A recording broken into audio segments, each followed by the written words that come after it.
नमस्कार विद्यार्थी मित्रांनो, सोपे गणित या युट्यूब चॅनल मध्ये तुमचं स्वागत आहे.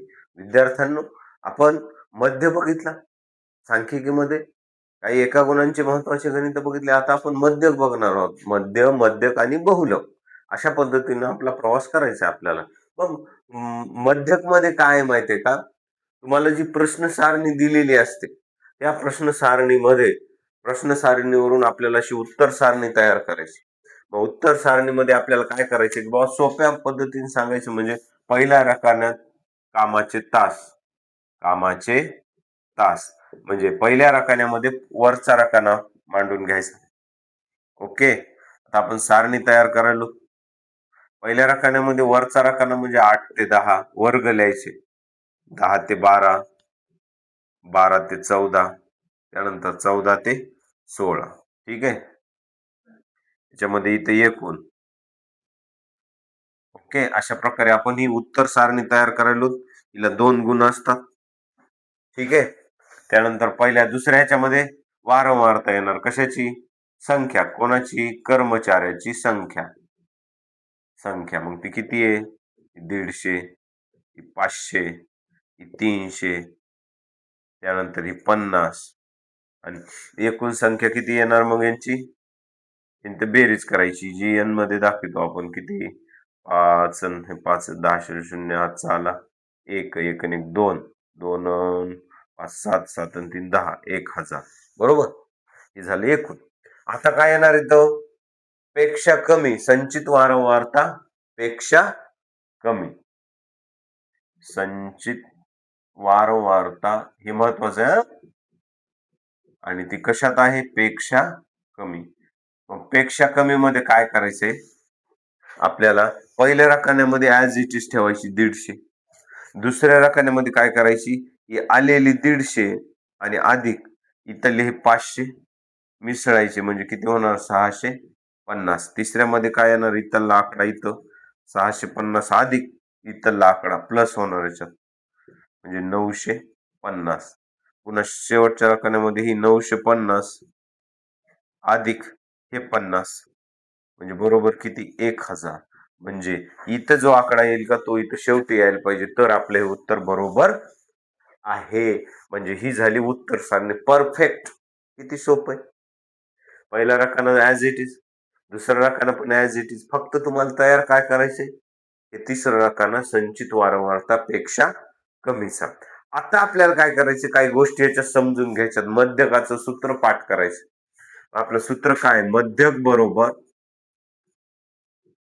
आपल्याला सूत्र पाठ करायचंय तुम्हाला. मध्यक बरोबर सूत्र काय आपलं? एल अधिक कंसात n/2 वजा CF छेद भागिले F आणि गुणिले H. हे मध्यक सूत्र आहे बघा, पाठ करायचे. L अधिक n/2 वजा CF भागिले F गुणिले H. मग याच्यामध्ये हे भानगडी काय आहेत? हे L म्हणजे काय? n/2 हे n तर कळालं तुम्हाला एकूण. CF म्हणजे काय? F म्हणजे काय? H म्हणजे काय? हे मी तुम्हाला इथे सांगतो की बाबा n म्हणजे एकूण. काय अडचण? L म्हणजे मध्यक वर्गाची खालची वर्ग सीमा. जो तुम्ही मध्यक वर्ग ठरविणार आहात त्याची खालची वर्ग सीमा. CF म्हणजे मध्यक वर्गाच्या आधीच्या वर्गाची वारंवारता. मध्यक वर्गाचा जो तुमचा मध्यक वर्ग ठरणार आहे तर त्या मध्यक वर्गाच्या आधीच्या वर्गाची वारंवारता. मग आधीच्या वर्गाची वारंवारता आणि F म्हणजे मध्यक वर्गाची वारंवारता. मध्यक वर्ग कोणता आहे? जो असेल त्याची मध्यक वर्गाची ती काय आली पाहिजे? वारंवारता आली पाहिजे. आणि H म्हणजे वर्गांतर. तुमचं काय जे वर्गांतर येते ते वर्गांतर. आता आपण काय करू? अगोदर मांडून घेऊ n किती आहे, n/2 किती आहे. मग आता आपल्या या ठिकाणी काय म्हणून n बरोबर 1000 आहे म्हणून n/2 किती येणार? 1000/2 म्हणजेच किती? 500. बरोबर. बघ आता 500. आता 500 मग हे झाला तुमचा मध्यक वर्ग. काय झाला? मध्यक वर्ग. मग ह्यावरून आपल्याला काय करता येईल? तुम्हाला ह्या सगळ्या किमती ठरवता येतील. मग आता L म्हणजे मध्यक वर्गाची खालची वर्ग सीमा. मध्यक वर्ग म्हणजे कोणता आहे तुमचा? F. मग मध्यक वर्गाची वारंवारता एफ, एफ ची किंमत किती आली या ठिकाणी आपल्याला किमती टाकायच्या. आता मग आता इकडे बघा, या ठिकाणी आपण काय करू, किमती टाकू. एल बरोबर इथे ठेवू, एल बरोबर मध्यक वर्गाची, एल काय म्हणाले, मध्यक वर्गाची खालची वर्ग सीमा म्हणजे खालचा वर्ग किती 10. हे बघा, हे मध्यक वर्ग आणि याची खालची वर्ग सीमा 10, वरची 12, म्हणजे खालची घ्यायची म्हणजे एल आलं 10. त्यानंतर n/2 किती आले 500, तिला मांडायची गरज नाही. सीएफ मध्यक वर्गाच्या आधीच्या वर्गाची वारंवारता, मध्यक वर्ग हा आणि आधीच्या वर्गाची वारंवारता 150, म्हणजे सीएफ किती आलं 150.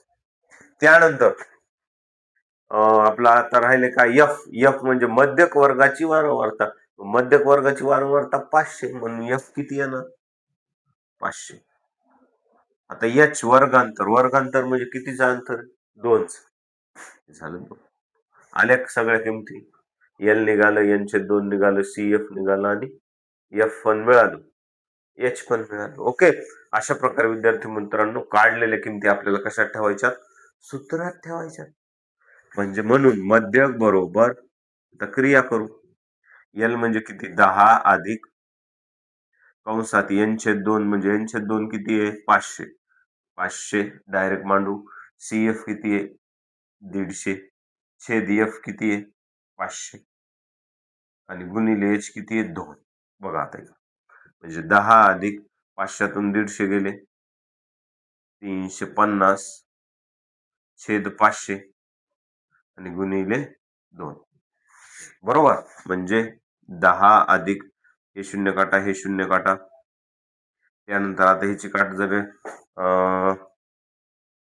5 35, 5 10 50, बरोबर, म्हणजे 7/10 गुणिले 2, 7/10 गुणिले 2 म्हणजे 7 दोन्ही तर डायरेक्ट आपण असं करू शकतो 10 अधिक 14 आणि छेद किती 14/10.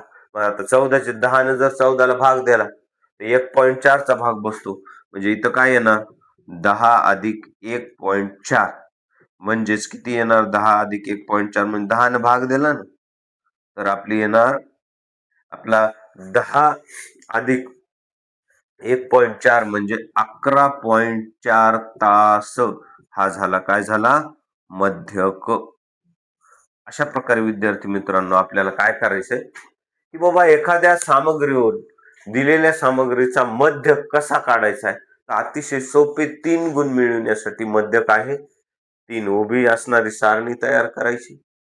पहिल्या सारणीमध्ये वर्ग आले पाहिजे, दुसऱ्या सारणीत वारंवारता आली पाहिजे, तिसऱ्या सारणीत या वारंवारतेवरून पेक्षा कमीची संचित वारंवारता सारणी तयार करायची आणि मध्यकाचं सूत्र पाठ करायचं आणि त्या सूत्रामध्ये जे जे घटक आहेत ते समजून घेऊन क्रिया करून आपल्याला उत्तर मिळवायचं आहे. अशा प्रकारे विद्यार्थी मित्रांनो मध्यक काढण्याची सगळ्यात सोपी पद्धत आणि परीक्षेला येणारी 3 गुणांची पद्धत. ओके, ठीक, धन्यवाद.